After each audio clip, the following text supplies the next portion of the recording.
Begitu nampak ke atas begini, kata beliau, saya melihat makhluk yaqudu bainas sama'i wal ardi, duduk antara langit dan bumi begini, manggil Muhammad, Muhammad. Turun Nabi dari Gua Hira. Terus setelah peristiwa Iqra itu, setelah peristiwa Iqra, kemudian wahyu-wahyu turun. Nah, satu masa Nabi naik ke Gua Hira dengan harapan menerima wahyu. Tahannus di situ, wahyu belum turun. Tiba-tiba diputuskan beliau pulang. Saat turun dari Gua Hira itu di pertengahan, tiba-tiba ada panggilan, Muhammad, Muhammad. Nabi nengok kanan, tidak ada yang terlihat, kiri kosong, belakang gak ada orang nampak. Begitu nampak ke atas begini, kata beliau, saya melihat makhluk yaqudu bainas sama'i wal ardi, duduk antara langit dan bumi begini, manggil Muhammad, Muhammad. Sedangkan Rasulullah SAW belum pernah melihat sosok malaikat Jibril sebelumnya dalam bentuk rupanya yang nyata. Saat peristiwa Iqra itu nyamar jadi laki-laki, jadi manusia. Dipeluk, Iqra, Iqra, Iqra. Kata Nabi, ma'ana biqari, ma'ana biqari. Belum pernah lihat rupa aslinya. Itu begitu turun muncul aslinya, Muhammad. Wah, sejauh-jauh lah. Itu siapa namanya? Hah? Henry itikaf di Al-Azhar, jam 2 pulang keluar. Begitu pulang keluar di jalan, Henry,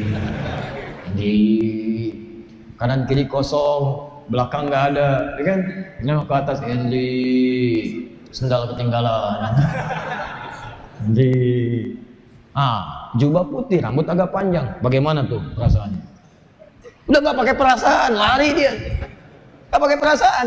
Makanya di hadisnya disebutkan faru'ibtu minhu, saya takut kata Nabi sampai bulu kuduk naik. Ru'ibtu itu bulu kuduk naik tapi masih bisa mengelak, masih bisa lari, bisa menghindar.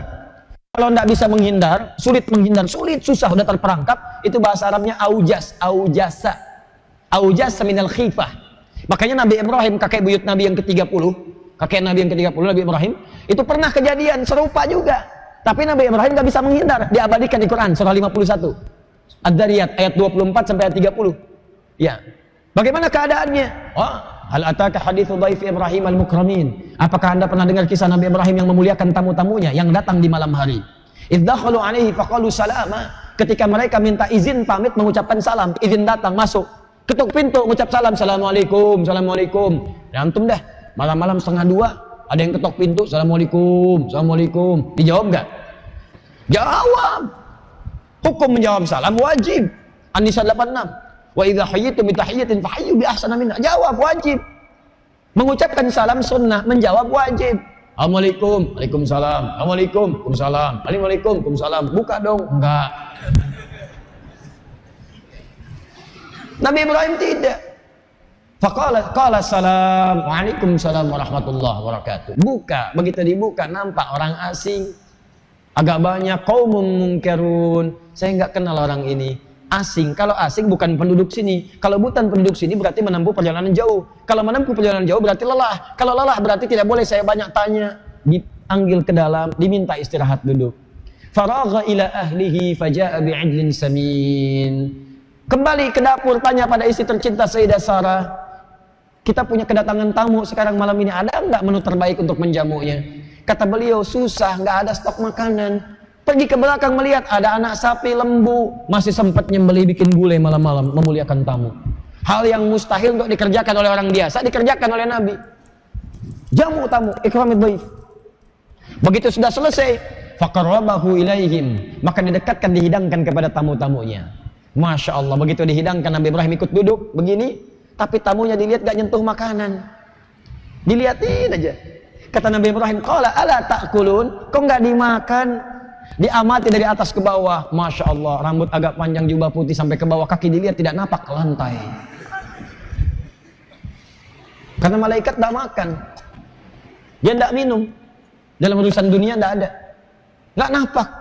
Antum deh kalau udah begitu tuh, depan kita malam-malam berhadapan begini, kaki nggak napak ke lantai, rambut panjang, jubah putih. Pertanyaan saya, maaf ya, bagaimana perasaan antum? Kalau takut pada saat itu, udah nggak bisa lari, di situ aja paling begini, nggak bisa lari. Takut yang tidak bisa mengelak disebut aujas, makanya bahasa Qur'annya fa'aujasa minhum khifah. Maka beliau merasakan takut dari mereka, tapi udah nggak bisa ngelak. Qalu la takhaf, mereka berkata kamu jangan takut. Wa basyaruhu bi ghulamin alim, karena kemuliaan memuliakan tamu pada amalan yang tidak bisa dikerjakan oleh banyak orang, maka Allah pun hadiahkan sebuah hadiah besar yang hadiah itu mustahil bagi banyak orang. Ini rumus dalam Al-Quran. Jika Anda membutuhkan satu kebutuhan yang mustahil menurut banyak orang, maka kerjakanlah amalan-amalan yang jarang dikerjakan oleh banyak orang. Apa hadiahnya? Istrimu akan mengandung dan melahirkan seorang anak yang cerdas.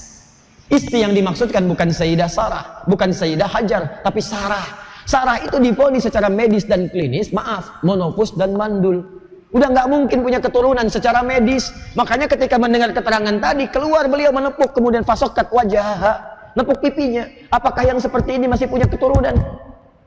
Qalu kadzalika qala rabbuk innahu huwal hakimul alim.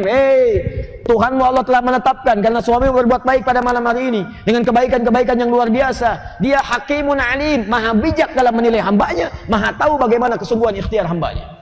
Nah, makanya rumus Quran, kalau Anda punya permintaan yang tidak biasa, kerjakan amalan yang tidak biasa.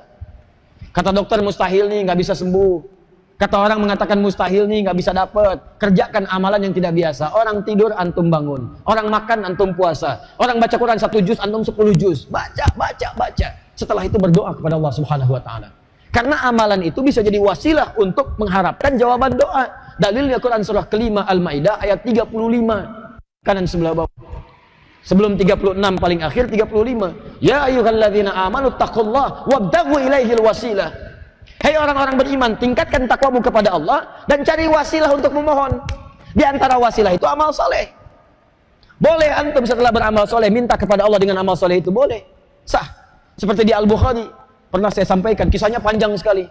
3 orang itu yang pernah kejebak di gua. Ya, kita pernah dengar kisahnya. Jalan-jalan turun hujan, mampir di gua, begitu masuk datang batu kan, batunya nutup, didorong-dorong nggak bisa keluar. Apa yang mereka lakukan? Tawasul dengan amal soleh. Yang satu bertawasul dengan sebagai seorang pengusaha yang memberikan gaji sempurna kepada pegawainya. Yang satu bertawasul dengan baktinya kepada ibundanya. Yang satu bertawasul dengan meninggalkan perbuatan dosa besar yaitu zina dan membebaskan diri dari sifat rentenir. Begitu mereka bertawasul dengan amalnya, berbohon pada Allah, jika ini amal soleh yang bisa menyelamatkan kami ya Allah dari musibah ini dan kau ridhai ya Allah, maka bebaskan kami dari gungkungan batu ini. Didorong oleh ketiganya menggelinding batunya keluar. Sebelumnya nggak bisa. Makanya kalau ada kesulitan, kerjakan amal soleh. Kembali ke kisah Nabi tadi. Nabi SAW, Allahu Akbar, teman-teman sekalian, hudan, sirah. Begitu sedang gelisah, ada ketakutan, datang ke rumah. Assalamualaikum, diketok, keluar Sayyidah Khadijah. Melihat wajahnya saja, setengah ketakutannya hilang. Adem banget ya.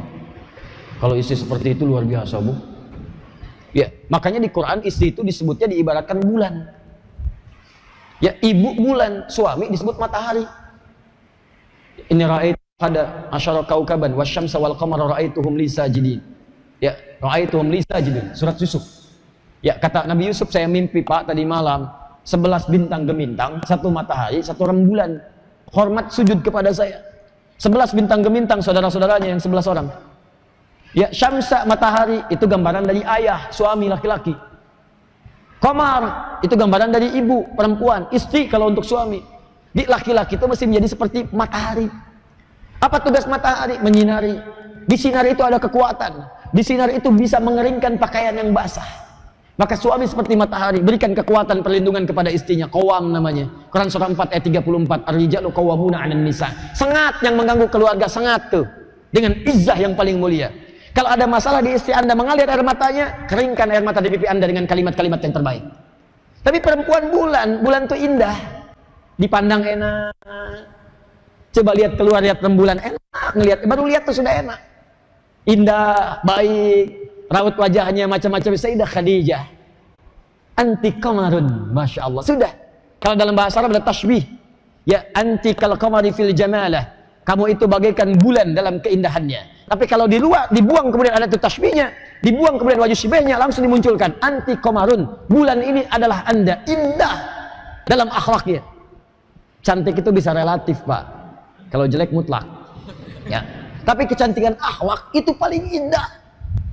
Begitu dilihat oleh Nabi wajah Sayyidah Khadijah, masya Allah, dilihat. Assalamualaikum dibuka, setengah gelisah hilang. Kalau begitu tentram kehidupan rumah tangga. Coba cek ya. Antum pulang dari kantor tuh, masya Allah, banyak masalah. Dibuka sama istri. Assalamualaikum, waalaikumsalam. Dilihat istri, wah, tambah masalah misalnya ya. Itu berarti belum nyampe. Tapi kalau tenang hati ini, Masya Allah, setengah gelisah hilang, mirip-mirip Sayyidah Khadijah, tinggal dipoles. Ibu belajar, keluarkan bagaimana kehidupan Sayyidah Khadijah, bagaimana berkhidmat kepada Nabi SAW. Jangan ditukar. Wah, ini Khadijah tidak ada, yang ada marah-marah. Dengan kekuatan bulan aku menghukummu. Wah, kekuatan bulan dihukum. Bahaya juga tuh. Nggak ada suami takut istri. Nggak benar. Ya, nggak ada suami takut istri. Saya pernah dengar cerita itu. Satu kali di kampung dikumpulin sama ketua RT-nya. Yang takut istri, pindah kanan saya. Yang nggak takut, kiri saya.